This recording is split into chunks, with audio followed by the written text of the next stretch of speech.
Hi, I'm Sam Thompson, and welcome to another god-awful fucking podcast. Who are you? With Mark Lawler. You're Mark Lover, and we also have a friend with us, Andrew Brown. Evening. Hello, Andrew. Or Yeah. Now, we're gonna be a bit more specific in this podcast, aren't we? We're gonna talk. No. yes. Yes, we are. That was the problem with the last one, is that we kind of drifted off too much. Yes. Speaking of drifting off, No. That's not. Already happening, lads. That's what we're going to talk about, our favourite movies, right? Just that. Well, maybe a little bit of drifting off, not too much. Wow, an actual topic. This is an amazing start for you. Thanks. Okay. So, Andrew, what's your favourite movie? Yeah, do you have a favourite or a top 5 or anything like that? I've got a top 5, I would say, but I would never really. I couldn't rank them. Yeah, no, I would agree. I couldn't rank mine either. People to rank them. I love A Clockwork Orange. A Clockwork Orange. Lovely film. Just the style, just the artistic side of it, just the actual language of it, just the acting's fantastic, directing's fantastic, everything is fantastic. Rape scenes are fantastic. Oh yeah. Definitely. Oh yeah. You're weird, Andrew. I'll be quiet. I don't watch just for the scenes, you idiot. I don't watch it go, oh yeah, these rape scenes are the best part of it. Anyway. Then I'd say probably Fear and Loathing Las Vegas, just for how dark and kind of disgusting the film is. It is a pretty good film. I've seen that, but I know of it. Oh, you see it. I've seen a lot of parodies of it. It's a very good film. I love it. I adore it. What's it about? It's basically about two guys, one's a writer, one's an attorney, who go to Las Vegas and have two different sort of adventures in Las Vegas. One about the Mint 400 race, and the other one is about a narcotics police expo that they go to. And basically both of them are serial drug abusers, and basically just their sort of life in Las Vegas during these two events, and it was such a good film. Okay. After that would probably be Alien. Alien. Alien, yes, Alien. That still annoys me, those naming conventions. Cause it's such a hard sort of thing. Aliens, and then it goes to Alien 3, then Resurrection. Fucking Resurrection. Yes, well, I agree. I like it when, me and Mark both like it when films have numbers after when it comes to sequels. Aliens makes sense on paper, the name, because it is more aliens. Yeah. And, Aliens, fair enough. Well, you know what they could have done there? Just not make any more sequels. They could have done that, which would have been... Yeah. Oh, I don't mind Alien 3. I don't mind Alien 3. Alien 3 wasn't insanely bad. I mean, compared to Resurrection. I've seen worse. That's basically how... Yeah. That's how I see it. I've seen worse. Another one of my favourite films is... It's quite out of left field, and I'm pretty sure nobody's really heard of this. A film called Mike Bassett. Mike Bassett, England manager? I love that wee film. It's just very funny. I've seen it. As a massive fan of the actual sports-based stuff, of football, it's basically... You mean football? Yeah, sorry. Football. Football. But like, it's more of what it really represents, because it represents like the really early 2000s sort of footballing opinions, and I grew up in that sort of with those sort of opinions on the sport. So it's a parody of that sort of time in the game. How old were you then? I would have been about 7, maybe 6. Had a lot of opinions at 7-year-old. I don't know what he was a very opinionated 7-year-old, weren't you, Andrew? Thank you very much. Okay, when I look back in it, that's basically what it is. And like, I remember laughing at it because it was a parody of the time, of the time period. And really, the last one that I can really call a favourite film of mine probably would be a TV film called Ghostwatch, which was a fantastic wee film. With Michael Parkinson. Michael Parkinson getting and also my favorite actor of all time, Craig Charles. And it was it's a really good horror film. It's surprisingly a very good horror film. Yeah, I actually borrowed that off you and never watched it because I was about to, but I kept being put off the fact it was a 12. I'm like, it couldn't be that scary. It was a 12.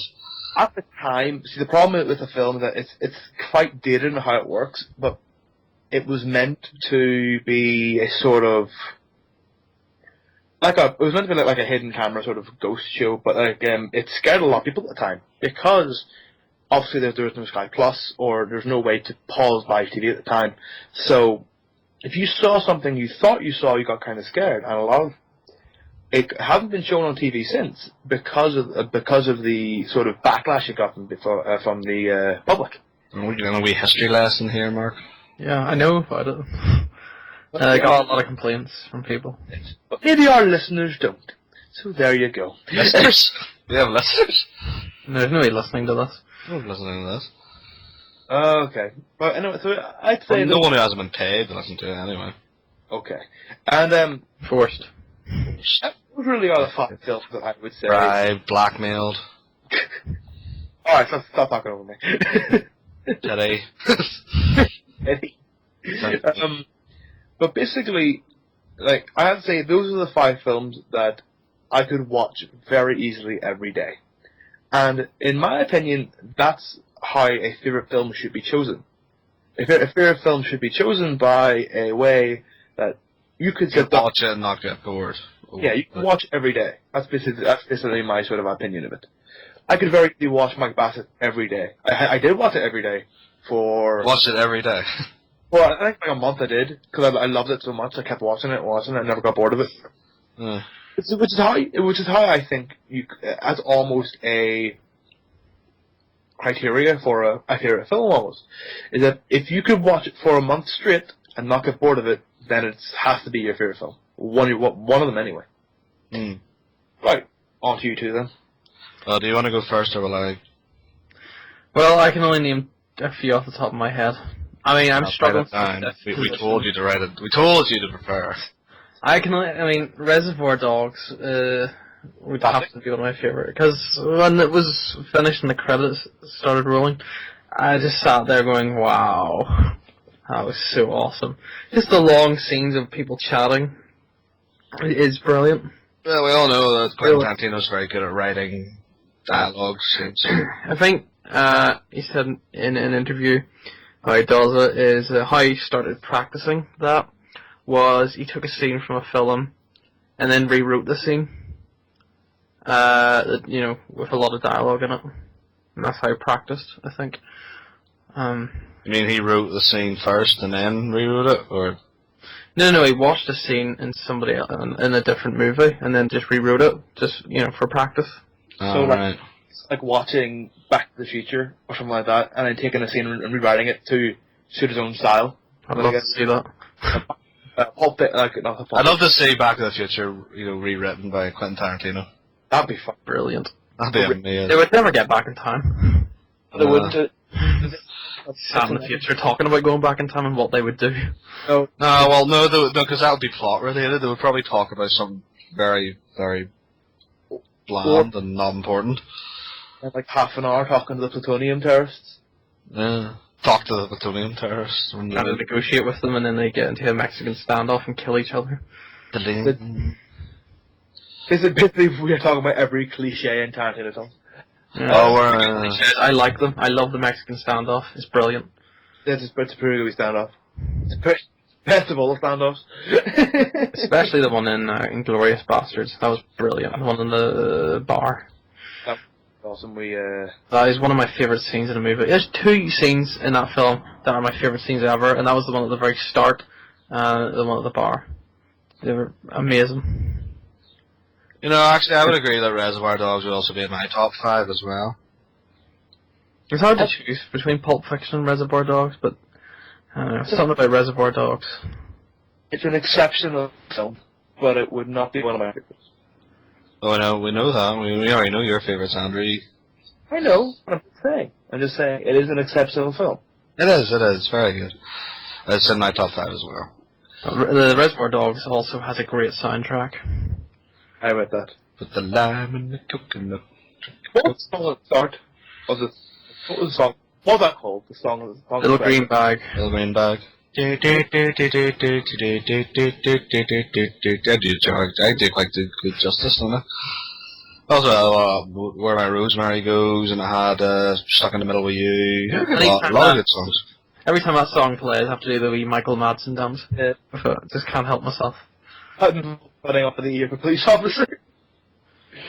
Well, I don't do that. There's no police officers about. Hello with the ear. Holy Christ, he's cut his hair off. Can I just cut your ear off, officer? No. I remember when I was, I watched, the second time I watched that film, I actually watched it with my grandfather, and I had to keep pausing it because he kept talking to me and telling me about everything about every actor and every other film that I've ever been in. He always does that. He did that when we were watching Rear Window. Is he a big fan of Tim Roth? He's a big fan of everything. He just loves telling me little tidbits about films. He's interesting that way. Yeah, he is. He remembers a lot of useless information. So after the dog, what else would you say more? Donnie Darko might be up there. Really? Yeah, I absolutely love that film, and I didn't want it to end while I was watching it, even though I knew it was going to end soon. I think it's like an hour and a half long. I had no idea what was going on, but I still loved watching it just because of the character, played by Jake Gyllenhaal or Gyllenhaal. I don't know how to pronounce it. Really? Just yeah. Oh, you not like it, Andrew? No, it's the fact that was he Donnie Darko? Oh, I did with that. No, I love it. Absolutely love it. I saw it and I was, it didn't do. There you go. I found it very complicated when I watched it. I'm like, It is incredible. I needed to read up about it afterwards, and then all made sense then. People kept putting me off by telling me it's way too complicated, you probably won't get it and stuff like that. And then I seen it cheap, I thought, you know what, why not? I got good reviews, let's watch it anyway, and I loved it a bit. It was brilliant. Darko is actually a film that I should like, but didn't. It's it's dark, it's mysterious, it's all this different stuff. And yeah, I should like it, but I don't, which annoys me, kind of, but meh. It just took me by surprise, because I didn't really know what I was going to see. I didn't really have much expectations for it. I just thought I was going to be bored because I had no idea what was going on. But it has just had a very interesting story about this character who clearly has all these mental problems. It is really good, I admit this. was the whole thing in his imagination? Or was that something left to the audience? Should I say? It wasn't, or was it? Well, it wasn't the big thing about it was people knew, the audience didn't know. Like, no one was actually meant to know if it was real or not. It's very hard to explain what was actually going on, and I'd just say to people, read it up, because it's complicated. Okay. It is very weird. I mean, the time travel aspect of it is very strange. Very strange. Okay, well, what about your favourite film, Seven Others? Well, they've Aliens. We've mentioned Aliens before. Yeah. Well, we've already talked about Aliens, so we don't have to go into too much detail. I haven't went too much detail. I mean, Sigourney Weaver in it was amazing. She's my favourite actress. I love her. Still think It's awkward. She's brilliant. She played an amazing, strong female character. And some amazing quotes out of that film as well. Loads of quotes, brilliant quotes. Just fun. Game over, man. Another beautiful day in the core. Cool. Yeah. The scene where the aliens break into the room near the end, I love that. But that's one of my favorite action scenes in a film. That's brilliant. Because I had that scene where somebody's shining a torch, and you'd think something's just gonna go "Buh!" But it didn't. That went for something different, much better, something more freaky. You're cutting off, Andrew. Oh. Try and speak more slowly. My problem Nope, doesn't work either. If I speak faster. is that basically the problem with the film is it's an action horror, Yeah. which to me is as good as a horror, a pure horror that Alien was, and like it was missing something for me that just didn't make me like it as much. Also, it's exceptionally long. See, that length doesn't really bother me. It doesn't feel that long to me. It doesn't. The scenes aren't drawn out too long.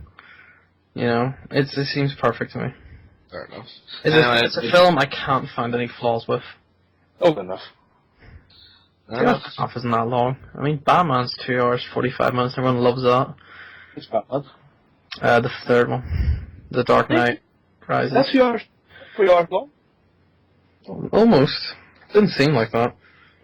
A lot of really good films would be. A lot of really good films are long. You just don't realise because you enjoy them so much. Of Lord of the Rings, I felt every minute of that bloody film. Right. Anyway, do you have any other favourite films, Mark? You've mentioned 3. Have I? Die Hard might be up there. Die Hard. Well, it's the first live-action film I ever saw. I think it's, maybe when I was about 6 or 7. My dad showed it to me. He's not a bad father or anything. Just he knew I was smart. I wouldn't copy anything from her. I can't imagine you killing terrorists at 6. No. And then people saying, you see what children do when they see films. It's because I played Die Hard, the game for the PlayStation, Die Hard Trilogy, and it was my favourite game on the PlayStation at the time.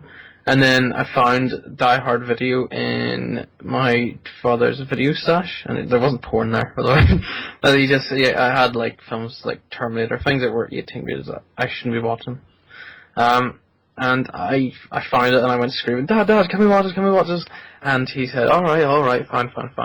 And I watched it and I fell in love with it. It was amazing.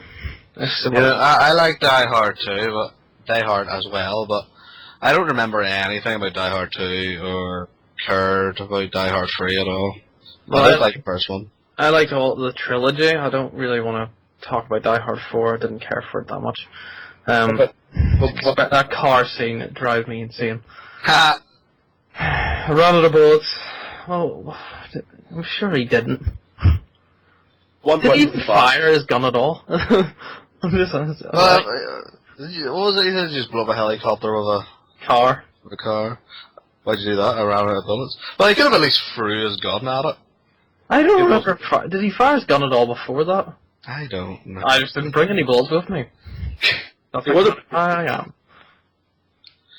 Anyway, any more on the last one? This is where I struggle. There's a lot now. I can't even name them. I'll name some favourites, but maybe not in the top 5. Well, I haven't even mentioned mine yet, and you gotta go soon. So, how about you mention one, and we'll see. Alright, one springs to mind, The Hurt Locker. Oh, I I right. love that film. It was amazing. You never really spoke. I'm not really into military films. Say military. Anything to do with war, things like that there. But it was awesome. What was that, Andrew? The only military film that I can personally say is Full Metal Jacket. Full Metal. I've only watched the first half of that. The only first half hour of that is the only thing worth watching, in my opinion. It was good. The first half was... Second? What is wrong with the second part? It's a good part. I've watched it. Boring. Boring, Andrew. Full Metal Jacket is boring except for the first half hour. I don't remember why I didn't finish it. Who's the greatest of them all? Join the family. Oh yeah, there's that. That just reminds me of that film I've never been able to finish. I get 40 minutes in every time and turn it off, and I've done it about 3 times now. Everybody will love. I'll get loads of emails, probably. No, we won't. Loads of hate mail. If you want to send us an evil or a bad or a hateful email, you can email us at ourlovelypodcast@gmail.com. Blade Runner. I can't watch it. It's so boring. I also didn't like Blade Runner, although I did finish it. I don't know what I did so well. I mean, I've only got 40 minutes in every time, roughly. I think I was around that.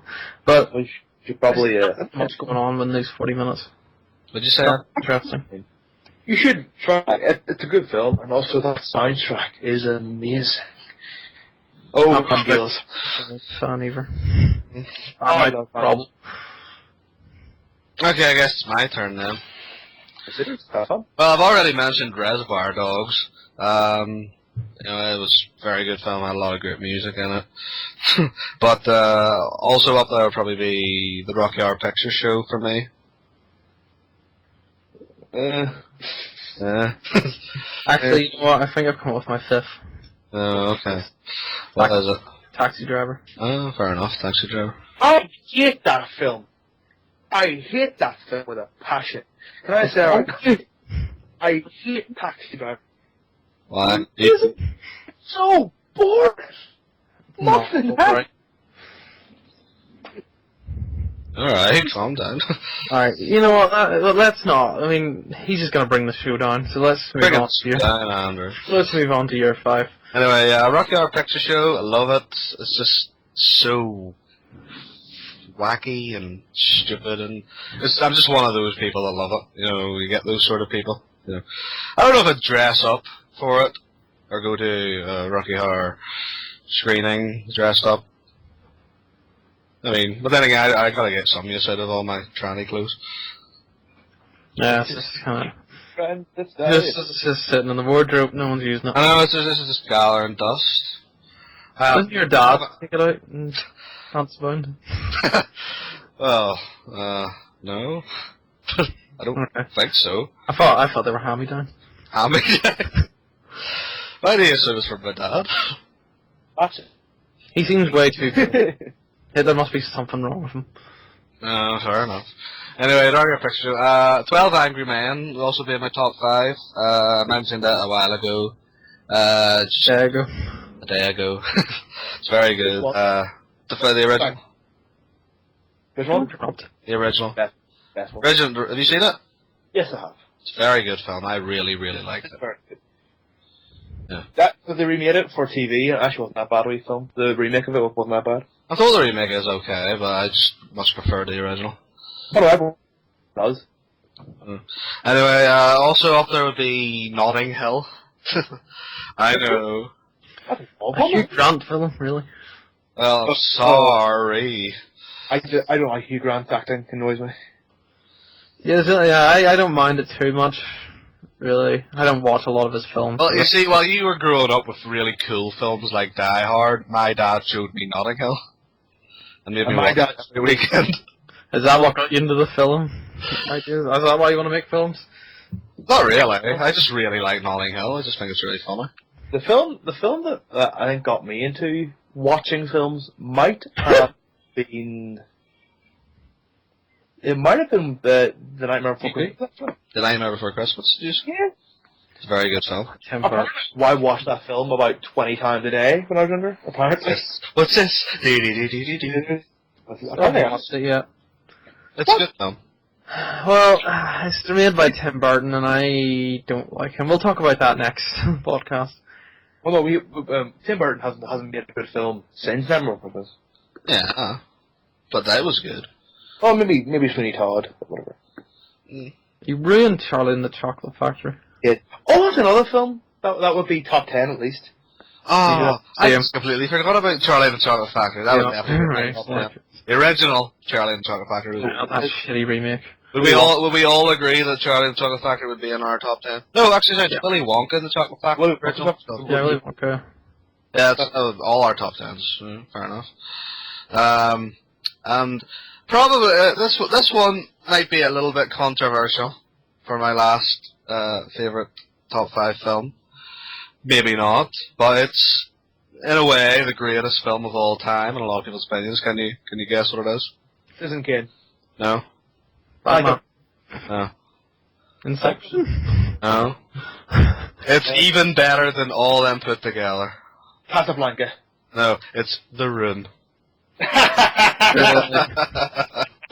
I'm sorry, but the room is hilarious. The Room is so funny. I can't. It's one of the best experiences of my life was watching The Room. It is the It's greatest so funny. intentional comedy film in history. Unintentional comedy film, you're right. It is, it's beyond horrible. It's like our lovely podcast of the movie world. That has got to be the next one. Worst films you've ever seen. No, but to be fair, I loved The Room because it was so bad. No, but like, I mean, Yeah, I don't like the story or the characters. They were horrible. I know, but it's so bad, it's good. How's your sex life? I wish Tommy Wiseau would make another movie. Just you could laugh at it. Yeah. Indeed. They need a good comedy out these days. I did not hit her. I did not. Oh, hi, hi. Mark. Hi, Mark. I'm sure you get that a lot. Mark. Oh, for me, For one person, yeah. Yeah. He's just called Johnny. Johnny and Mark. I'm me. Look at me. Oh, Alright, John. Well, you don't have a name that's related to The Room, Andrew.